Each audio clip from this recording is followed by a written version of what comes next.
Ngayon no, mga bossing chipamo sir, dakuin naman po natin yung mga DDS, yung mga DDS po, mga bossing, doon po sa Netherlands o doon po sa ICC mga kababayan. Oho, alam nyo naman po sila, naniniwala po sila doon sa call a friend.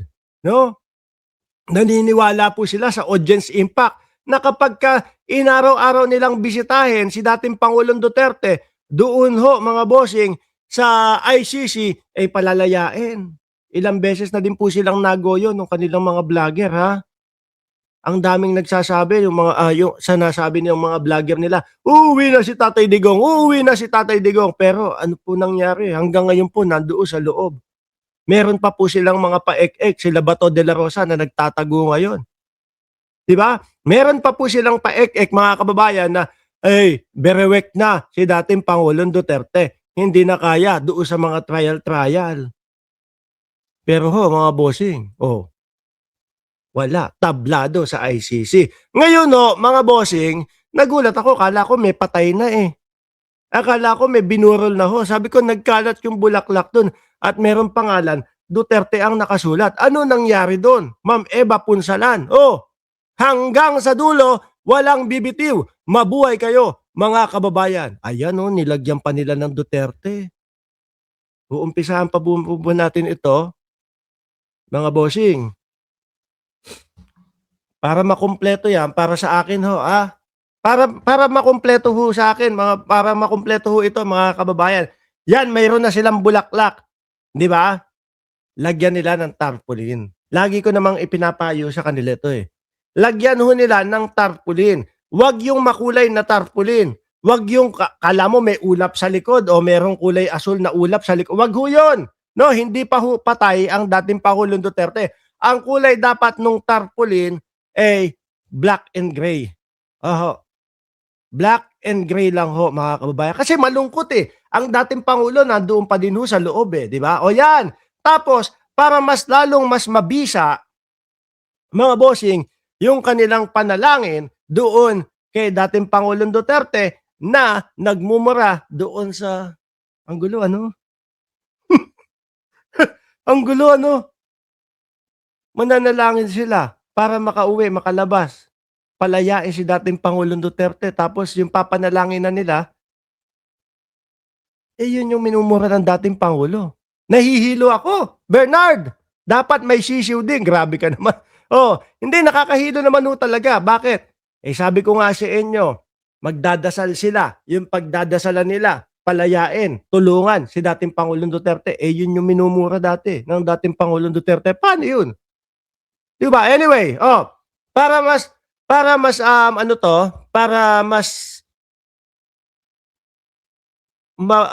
ba magandang word? Para mas tumalab ito, tarpaulin. Para alam nila kung sino yung pinagdadasal ninyo. Black and gray na tarpaulin. Lagyan ng kandila sa dalawang gilid. Ganun po talaga kapag ka nagdadasal. Di ba? Pwede nyong isama na din si Bato de la Rosa kasi si Tobatso, mga bossing, siguro mga araw na lang din po ang binibilang o buwan na lang din po ang binibilang ni Tobats. Makakasama na ng dating Pangulo yan. Diyan, di ba? Black and gray, no? Tapos, dalawang kandila sa magkabilang dulo nung tarpaulin.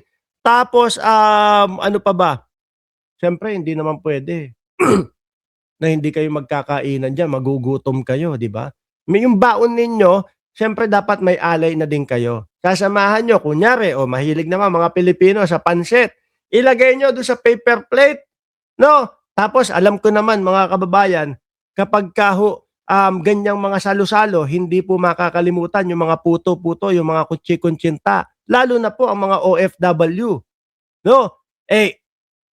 Ganyan ho talaga eh. Kapag, sa mga OFW ho, mga bossing, ayan, si Ma'am Neng Gigi, alam niya yan, no? Yung mga nakatira sa ibang bansa, ang aming mga handa lagi, yung mga espesyal na pagkain ho sa Pilipinas. Yung tipo hubang pansit. Ayan. Puto o kutsinta. Yan po eh. Sama nyo, lagay nyo doon para mas pakikinggan kayo nung inyong nung inyong pagdarasalan. Tapos eto, yung paboritong inumin ho ng dating Pangulong Duterte. Kung beer man o kung ano man, soda, ilagay nyo na din sa gilid yan. O yung mga soft drinks. Ayan. Tapos kung sakali naman, o yan, may alay na kayo. Kung sakali naman, mga OFW dyan sa ICC, kung sakali naman, mainip kayo, magdala kayo ng baraha.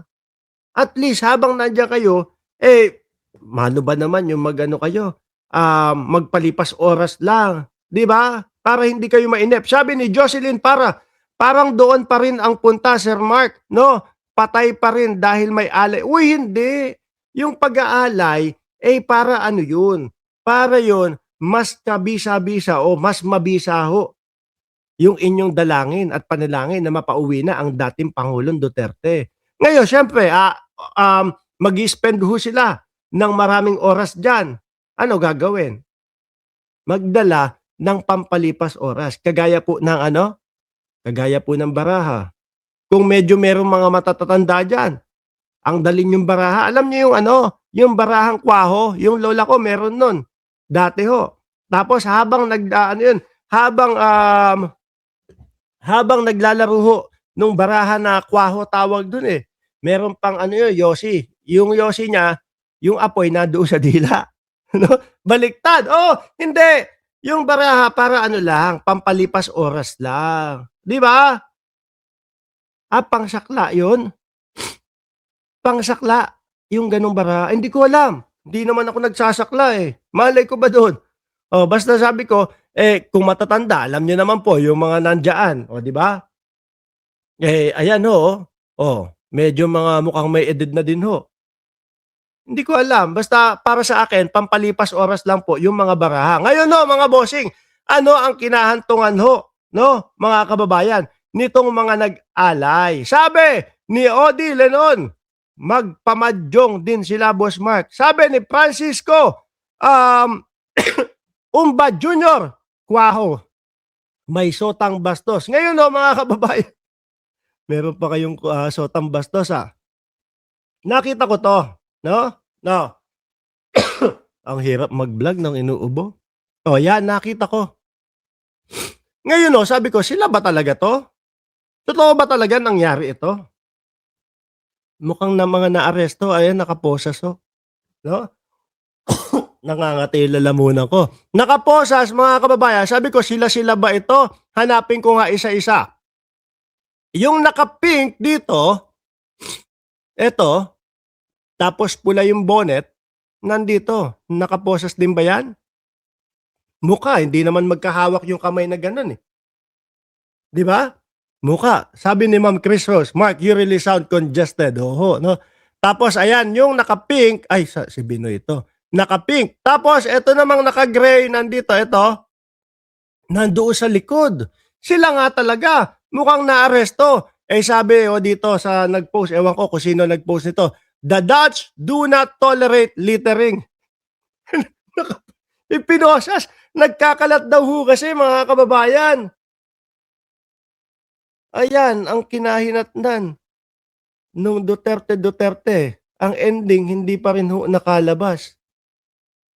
Di ba? Sabi ni Jerry Valiente, pag 2-life sentence ang hatol, never nang magkaroon ng temporary na laya yan. Forever na yan si Digong Duterte sa dahig. Alam nyo ho, mga kababayan, kasi naman yung style nila Yung style ho nila yung tipong impeachment style din ho. No? Hindi nila nirerektang sagutin po yung mga dapat nila o kailangan nilang tapusin. Yung impeachment, hindi naman ho nila sinagot yun, mga kababayan, di ba? Sa halip, ang ginawa ho nila, mga bossing, ay nagtungo sila doon sa teknikalidad na para hindi matuloy yung impeachment. Pero yung mga pangalan nun, yung mga Piatos, Mary Grace Piatos, yung mga Kokoy Villamin, yung mga pagbabanta sa buhay ni Pangulong Bongbong Marcos, asawa ng Pangulong Bongbong Marcos, at yung pinsan ni Pangulong Bongbong Marcos, wala, ni isa silang sinagot ho doon, mga kababayan. Ganon din po ang ginagawa dito kay dating Pangulong Duterte, mga bossing.